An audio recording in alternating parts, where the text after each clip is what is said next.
morning, the Speaker of the House, Kevin McCarthy. Good morning. You've had a heck of a week. Yeah.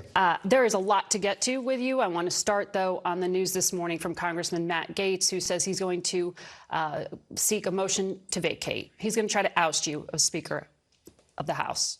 That's nothing new. He's tried to do that from the moment I ran for office. Look. Well, this time he says he's going to keep going. May not get there before the 15th ballot, but it took 15 for Kevin McCarthy. He says he's coming for you. Can you survive? Yes, I'll survive. You know, this is personal with Matt.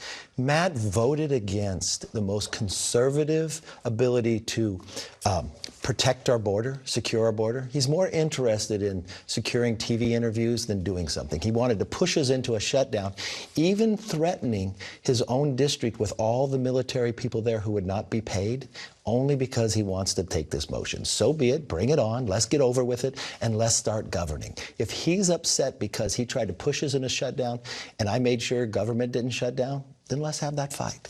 You need 218 votes to vacate. Has Hakeem Jeffries, the Democratic leader, said that he will? No. He hasn't said what? He hasn't said anything about what he's going to do. Look, Democrats could cross over and follow Gaetz's lead on this? Yeah, look, Gaetz is trying to work with Democrats. He's reached out to Swalwell, to AOC, and others. But if that's the way we're going to govern, I don't think America is going to be successful. Look, at the end of the day, think of everything we've been able to accomplish so far. Parents' Bill of Rights. We passed the most conservative bill to protect our border, make America energy independent. We've been able to cut $2 trillion in the debt ceiling, get work requirements back in. The hard part we have right now is the Senate has not passed one appropriation bill. Each body's supposed to pass 12. We've passed more than 70% of the discretionary spending already. But those I thought it was no appropriate. Chance of surviving in the Senate and making it into law. Well, you said that same thing when we stopped the D.C. from decriminalizing everything. You said the same thing when we said we were going to stop the pandemic. I don't think I ever talked about those things. Well, no, you and maybe the press would think, why pass it? Because the Senate won't take it up and won't sign it. Most of it in the press probably thought we would have shut down yesterday, too. But no, we did not. Were you confident we wouldn't shut down? I was confident I could get something on the floor to make sure the option that we would not. But that you our weren't sure military, it was going to pass. Well, I wasn't sure it was going to pass. You want to know why? Because the Democrats tried to do everything they can not to let it pass. They did Democrats were the ones who voted for this in a larger number than Republicans to keep the continuing resolution alive. Did you watch the floor yesterday? Oh, yes. Okay, 90 Republicans voted against it. Okay, so let's walk through what actually happened. First of all, the Democrats stood up and did dilatory actions, asked to adjourn. So was that supporting to adjourn? Then they used the magic minute. They went as far as pulling the fire alarm, not to try to get the bill to come up. Look, Democrats stick together, but they did not want the bill. They did not. They were willing to let government shut down for our military not to be paid. No, I wasn't. We're going to make sure we keep it open while we finish the job we're supposed to do. You got 45 days. That's right. So, well, technically 47, but. Okay. Senator Cornyn said of you last night, you pulled a rabbit out of the hat a couple of times. I mean, he's acknowledging this was tough. Are we going to be staring down another shutdown? Well, it all comes to the Senate. The Senate hasn't done one thing. But in the House, are we going to be facing another shutdown November 17th? No, because the House is doing their work. We've already done more than 70% of it. So compare this to the Senate. The Senate hasn't passed one bill. The Senate didn't pass anything about the shutdown. The Senate hasn't passed anything about securing the border. The Senate hasn't passed anything about $100 a barrel. The House hasn't passed anything about the border that could actually become law. Yes, we have. No. Not that could become law.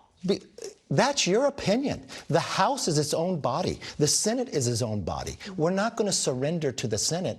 We pass what the American people want. I will tell you each and every day, and don't take my word for it, you're going to have the governor of New York on it who told people to go somewhere else. The New York City mayor literally says it's destroying a city. No, let me answer your question since you said we wouldn't do something.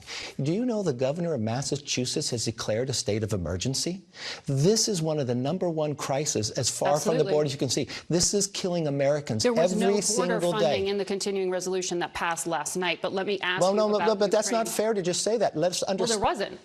Okay, well, let's educate the viewers why there wasn't. Because the day before, there was.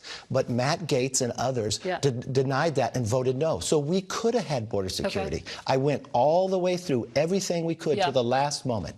And you know what? We're going to be able to win that.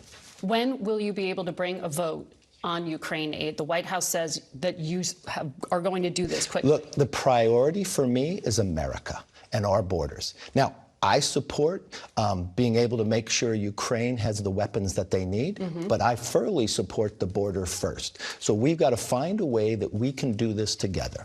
What do you mean the border first? Because the White House briefed Congress that 45 days, they don't have enough money. They have more than They have more than $3 billion right now to be able to help them get through it. If they have some challenge, we can sit down and we can talk about that. But the American border matters, and more Americans are dying on our border than Americans are dying in Ukraine. So you are explicitly right now linking any Ukraine aid vote to a border bill. It won't be a standalone Ukraine bill? I'm telling you that the American border matters, and that is our priority to make sure we secure that. So that has to move first. I'm going to make sure that the weapons are provided for Ukraine, but they're not going to get some big package if the border is not secure. But you haven't figured out yet the vehicle through which to move that Ukraine aid or a date by which to do it. We will work with people in need, but the one thing the White House has to understand, they better be prepared to secure American border. What does that mean specifically? What are you looking for there? Well, the bill you think that won't go anywhere could easily do it, H.R. 2. Remain in Mexico, finish the wall. You've got to change asylum to be able to secure this border. That is the bill, the border bill that you want passed. And yes. You are now, sounds like attaching it to Ukraine. Not that I want it passed. It is passed, and the Senate has done nothing. So let's see where the Senate You just said you go. wanted border first. So you're not talking about holding a new vote in the House on the border. I'm trying to clarify what you're talking about here. Okay, not to be, but how it works is the House passes a bill, the Senate passes a bill, and you go to conference. The House has already done their job. Yeah. The Senate, and we've done this in approps. The Senate has done nothing. So what I am saying is, when you saw government funding, there is a need for Ukraine. I support being able to provide the weapons to Ukraine, but America comes first. Okay, so you're not sequencing the bills, or weren't meaning to suggest that in your comments earlier, right? Yes. Okay, want to make sure I understood that. How much harder did your job get when Donald Trump came out and said that Republicans should shut down if they don't get everything they need? And are you going to endorse him explicitly? Look, I think President Trump's going to be our nominee, and President Trump's going to win, because President Trump's policies made America stronger. We didn't have inflation. We had a secure border. Are you endorsing him now? We didn't have $100 barrel oil. So what I totally find is the president is going to be our nominee. The president is going to win re-election, President Trump, for the basis that we want to make America stronger. And the other thing, too, is look what's happening in foreign policy today. You've got 5 American embassies that had to be evacuated.